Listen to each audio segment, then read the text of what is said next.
Hey everybody, welcome to another episode here at Chesko's Lab. We're going to be focusing on the HALT method. It stands for hungry, angry, lonely, tired.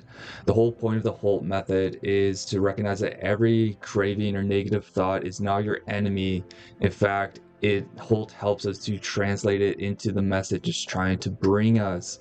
So with the HALT method, what we want to do is go back to what we call the basics, to the roots of what our body needs. Because sometimes when we're experiencing addiction, we're experiencing cravings, obsessions, or when we're experiencing some form of negative ruminations due to depression or anxiety, sometimes we need to apply the HALT to put on the brake to recognize what does the body need to go back into its rest and digest, or its parasympathetic and activation for itself.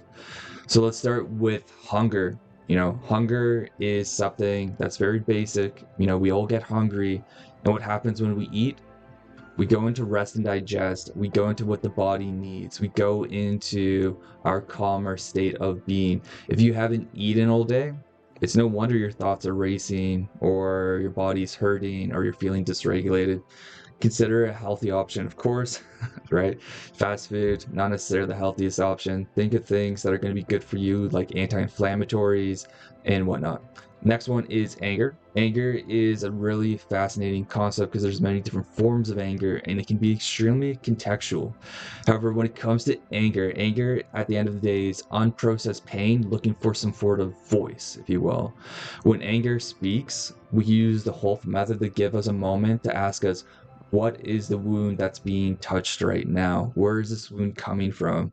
Is it the child self coming out, the adolescent, young adult? What part of ourselves are coming out when this anger is activated? Because anger is a form of energy, and when you pause, that energy can become a form of clarity. It's like Gabor Mate says, when trauma gets triggered, you don't act your age, you act the age in which the wound has been activated. Meaning we go back to that part of us that experienced that form of pain.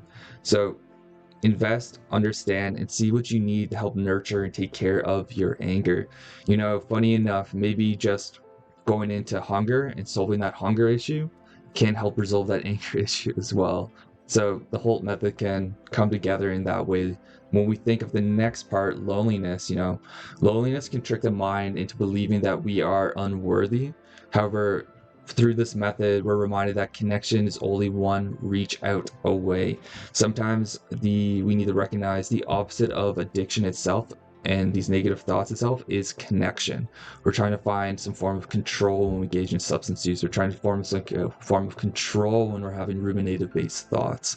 So come back to recognizing that opposite of addiction or rumination is always going to be connection with others, or connection with the self.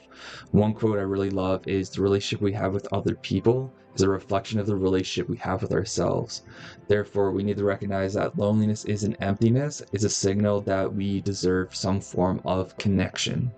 Now, last but not least, we have tiredness. Tiredness is pretty straightforward. We can feel tired both emotionally, and we can feel tired both physically. When tiredness in the body is kind of whispering to ourselves, you carried enough for today. You carried enough for today. So maybe take that step back, get that nap you need, get your circadian rhythm back on track, trying to find ways for healthy sleep methods for yourself.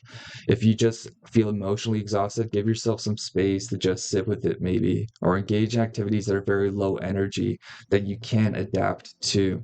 So we need to recognize, as a whole, HALT is something that brings us back to our basics, and those basic needs are sometimes so crucial, yet we forget about them. So give yourself the grace to go back into your basic needs and fulfill that need, and see if that improves your circumstance, context, situation, even just by a small increment. Let me know if this helps. Drop some comments in the comment section. Looking forward from hearing from everyone. Take care.